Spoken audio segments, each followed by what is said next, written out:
All right, thanks for the introduction. That was kind of embarrassing, but it's all true. So I'm at Rauch G on Twitter and everywhere else. Soon I'm actually migrating to RauchG.com.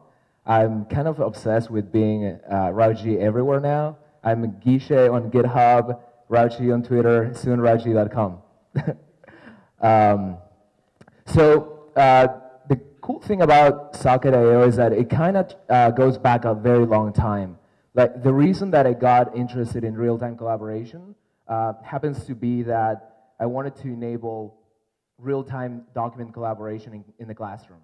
So we thought one of the best applications for sending data back and forth really fast is actually helping teachers communicate with students.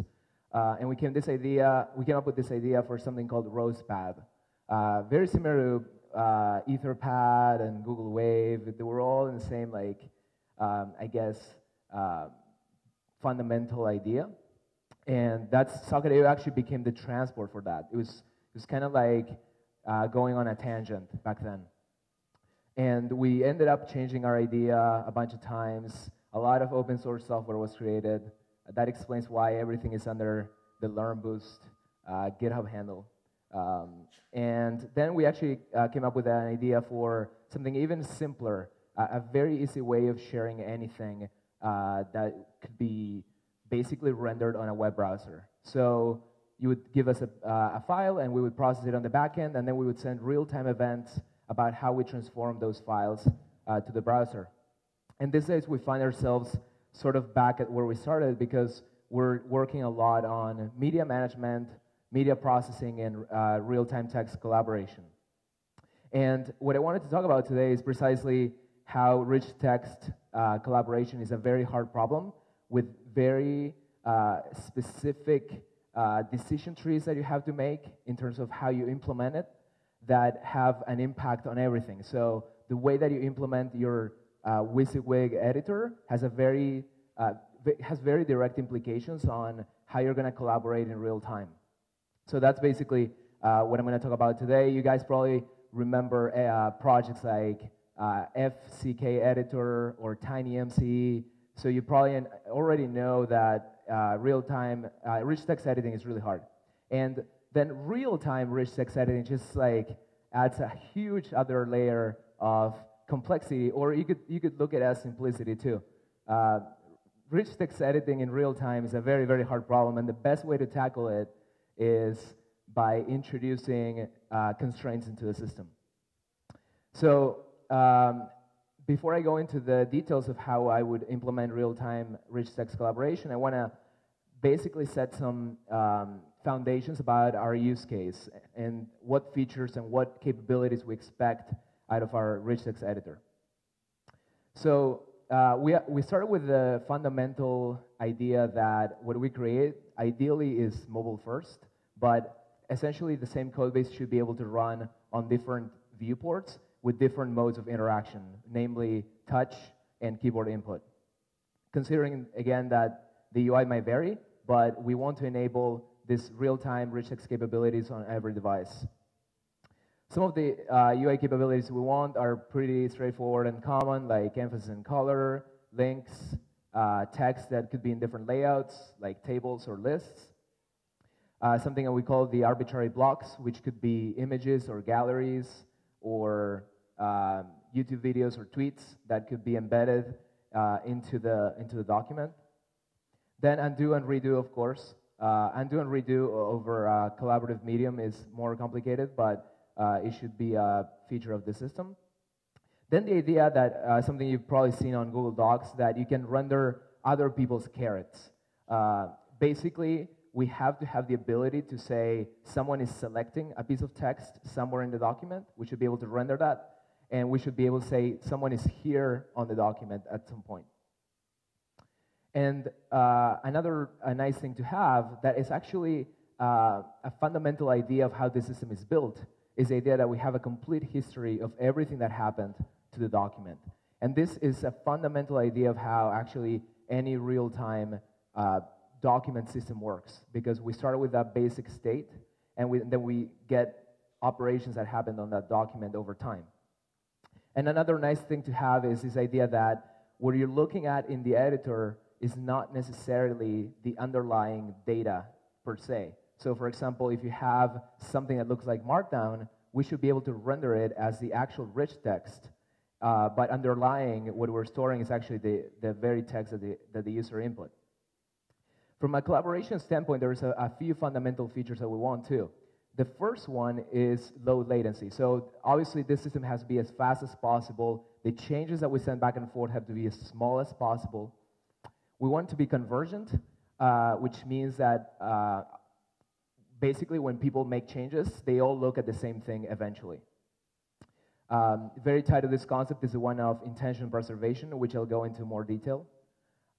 And causality preservation, which means that we have to maintain the operations that resulted in a new operation when the user is sending his changes. In terms of low latency, it's a concept that basically LearnBoost and all the projects that we've created over time has been a guiding principle. We want things to be as fast as possible.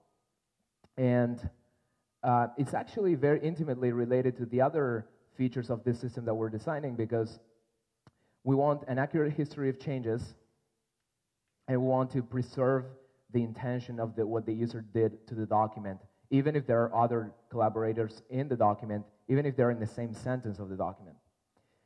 And the best way to achieve these three things happens to be something that you guys have probably seen before. So let's assume that I have a piece of text that says, I like San Francisco, and I want to go ahead and edit it and create a new representation of it. So I go ahead and delete it first and replace and input some new text. And the underlying system that is governing this document would then yield two different operations. One is that we would remove the text that starts at position 7 to position 20. And the most minimal way that we can say that is, let's say D is a naming for our delete operation, and then we do the same with insert. We say at a certain offset, we're going to introduce this string. When I was writing this, actually, I was trying to come up with the most minimalistic way that I could represent these operations to you guys. It reminded me of VI, actually. So VI, what's funny about VI, which is still so widely used today, is that they kind of expose this low-level implementation detail of how they work to the user, which reminded me of an interview that I read many years ago to the creator of VI, where he's asked about the origins, and he's asked about how VI actually supposedly took a week to write. And part of that interview is actually really interesting and very much related to this point. So when VI was created, they had very, very drastic limitations in terms of network speed. We're talking about a modem that was so slow that he had to basically create the most minimalistic way of representing changes so that he wouldn't waste any time or bandwidth. And he came up with something similar to what we need to do as the underlying model for this. It's funny, too, that this guy was basically trying to work with a computer that was slower than he could think, which obviously is not the case anymore, but it's a very interesting story that you guys should read.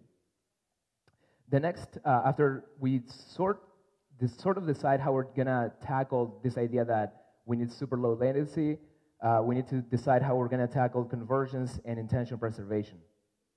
So, like I said earlier, the main idea is that when two people are collaborating, the result is convergent. So, as an example, consider a starting document that says hello world, and two people start from that exact point, and they work on their forks, let's say. So basically, you have to imagine this system as like making lots of very short-lived forks. So in this case, these two people add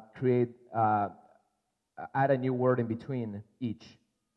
One adds the word big, and the other one adds the word JS. So at this point, we would have to decide which one is more correct. And we have to decide on one, but it's really hard to answer this question. we don't know which one is correct, really. So they're either both correct or neither of them is correct. So in our case, what we decide to do is that whichever is the first that comes to the server is the one that we're going to keep, because we don't have a better way here to decide how we're going to resolve this conflict. So you can think of it as whoever types faster wins. I just invented that for this presentation. So basically, this introduces,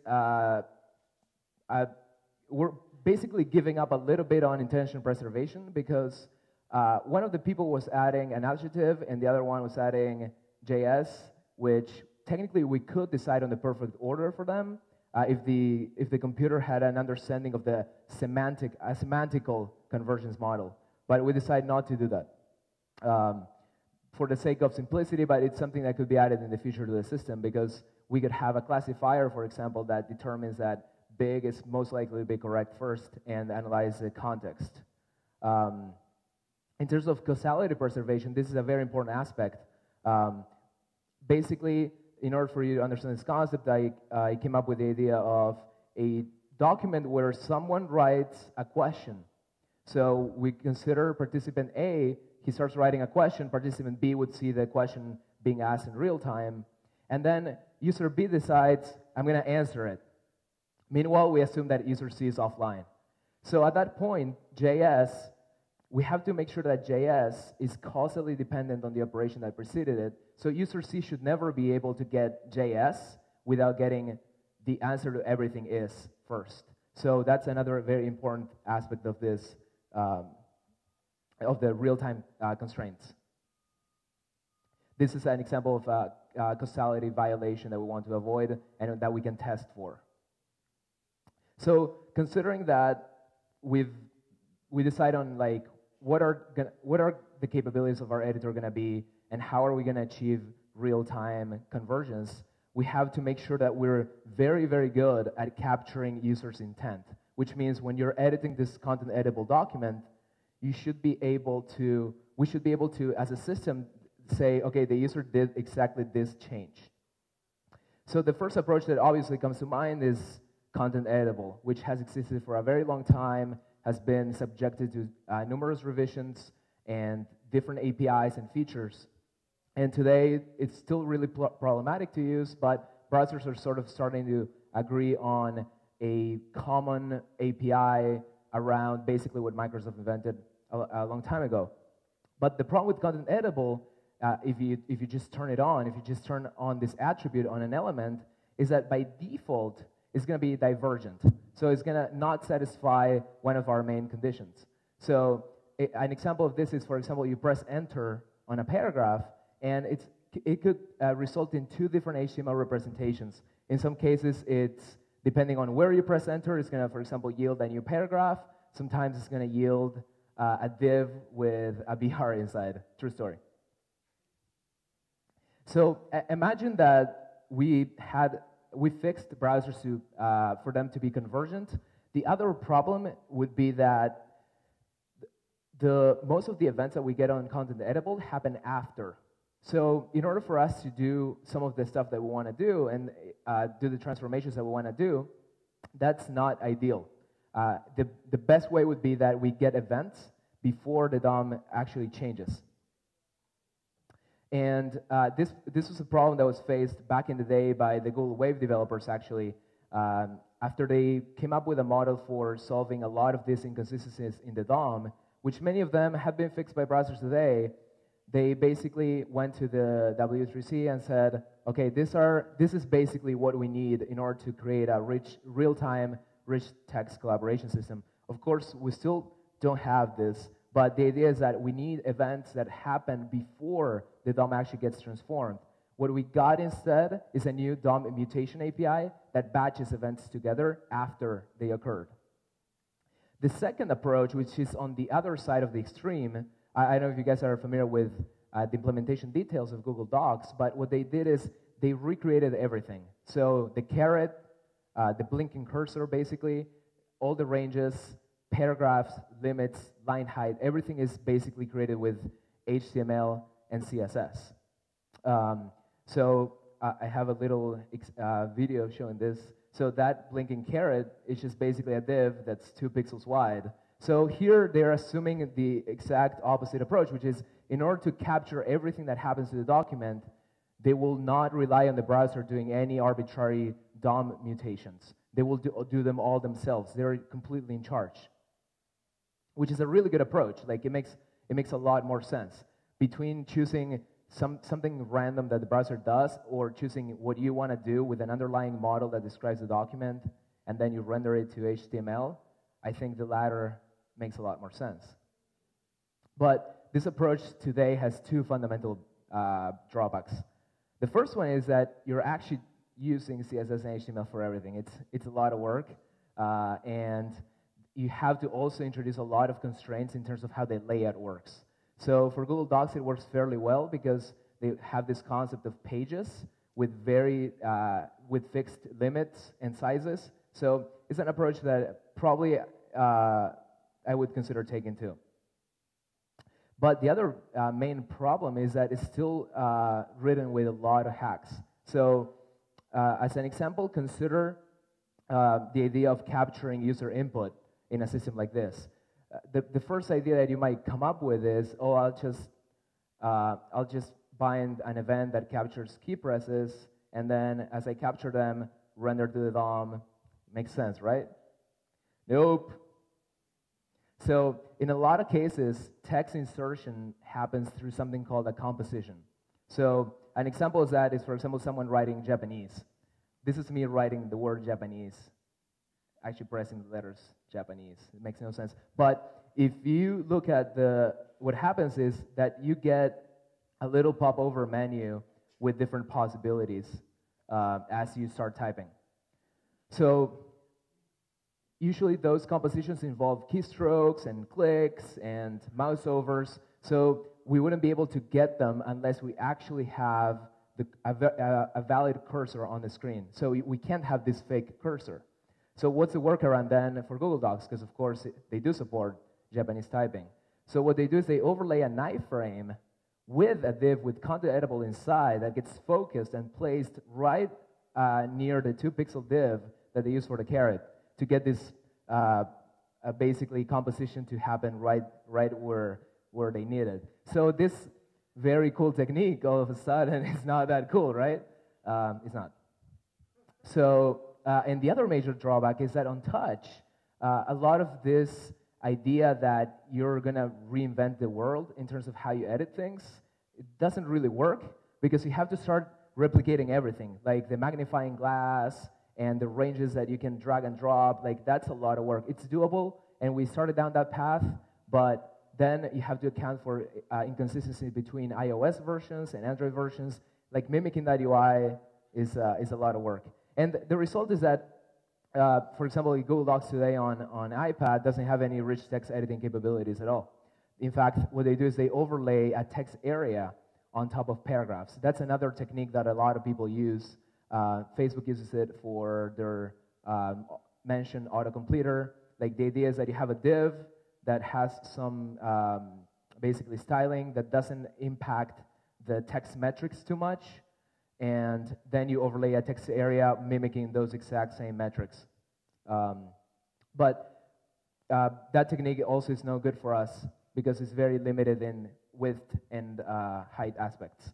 So basically we're back to ContentEditable. And we have to assume that the best strategy that we can afford to do is that we make the best effort to capture intent before it happens, and I'll outline some of the techniques that we use to do that. And then we have to also assume that there will be some stuff happening to that DOM that we don't know how it happened or how it got there. And I'll also show you some examples of that.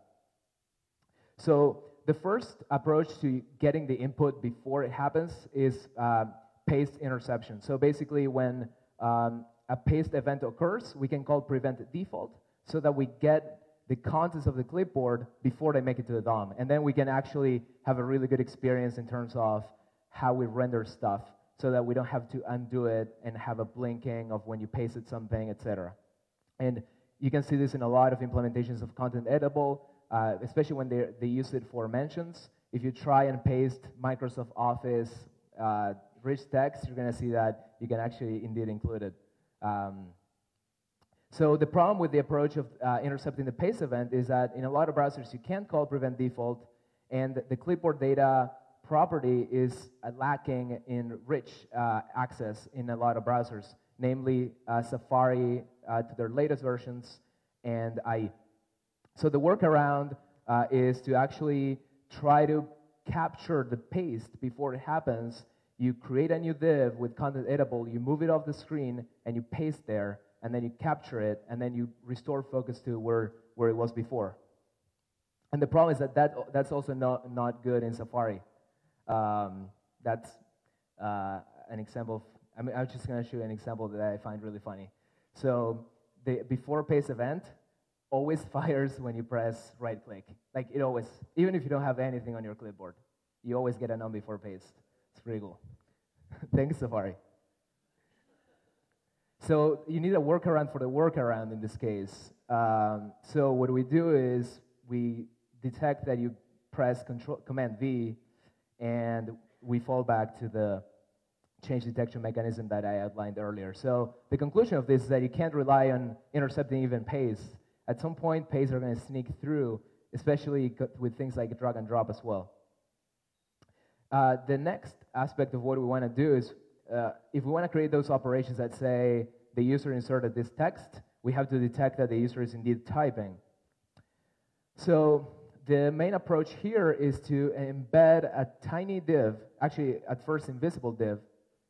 Whenever the user focuses on the DOM, on the ContentEditable region, wherever he chooses to focus, we will place a div and we'll shift the focus to that div, and we'll extract the contents out of that div. So this is an example of basically how this idea works. As for the sake of this example, I'm adding a little bit of padding, but anywhere you click, we'll inject that div to capture user's input. And the problem is that with this approach is that actually the selection change event does not even exist in Firefox. Even in Firefox 29, when I found this out, like I was shocked. I was shocked because it's 2014 and we still don't have a selection change event. So the solution is to actually capture everything that could possibly trigger a selection change, including holding the mouse and dragging, so you have to click, you have to capture mouse down, mouse over, mouse move, pretty much everything that could possibly. And there's still some cases where you're not going to catch them. There's a really good polyfill that's on GitHub that you can use, but still has some very well documented limitations. And the problem number 2 is that it's actually impossible to shift the caret focus to this empty div, because the browser doesn't allow you to focus into things that are empty. So the solution in this case is to inject the div with Unicode whitespace, because if you use HTML whitespace, it's not going to work. So remember that, Unicode whitespace. And you shift focus to that, you select the whitespace programmatically, and then you delete the whitespace, and that will retain the caret in that div. So the next, after we're done with typing detection, like I said earlier, there's a lot of situations where we're going to have the HTML just change for reasons that we don't understand. And the idea here is that we need to make the most sense of those changes. Some of the examples are, like I was saying earlier, dragging and dropping HTML, or pasting, or now iOS, because this wasn't hard enough, introduced a little tooltip to do rich text editing. Why not? It's on every ContentEditable. And it doesn't fire an event. You're not going to get that bold happened. Basically, you're going to get an input event, and you need to make sense of what happened with that. So the technique that I decided upon for solving this problem is very similar to React.js. So React.js, what they do is they create a virtual DOM, so a data structure that represents the DOM, and then they have the DOM, and then they diff them. So they don't actually have to diff and look at the DOM all the time to understand how it changed. So in our case, we can be even more efficient, because we can have a representation mapped to our document. We have the expectations for what the HTML should look like, and then if the DOM structures don't match, we know that some HTML change happened. And depending on what that HTML change is, we can further inspect what happened to basically extract the user's intent.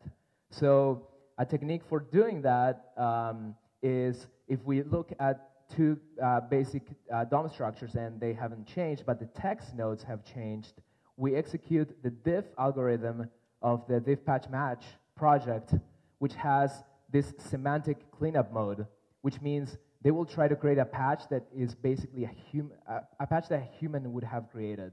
So it'll tell you things like, oh, this word got replaced with this other word. So that's how basically we would detect that someone removed something or used cut and paste and things like that. And it gets us fairly close to understanding perfectly how this content-editable DOM changed over time.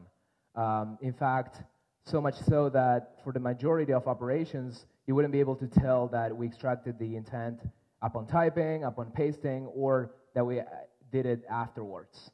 As far as basically converging those operations, it's probably going to be subject for another talk, but it's basically the operational transformations algorithm in which if two operations we determine happen concurrently, we transform them, and the server maintains an entire history of the ultimate source of truth of this document.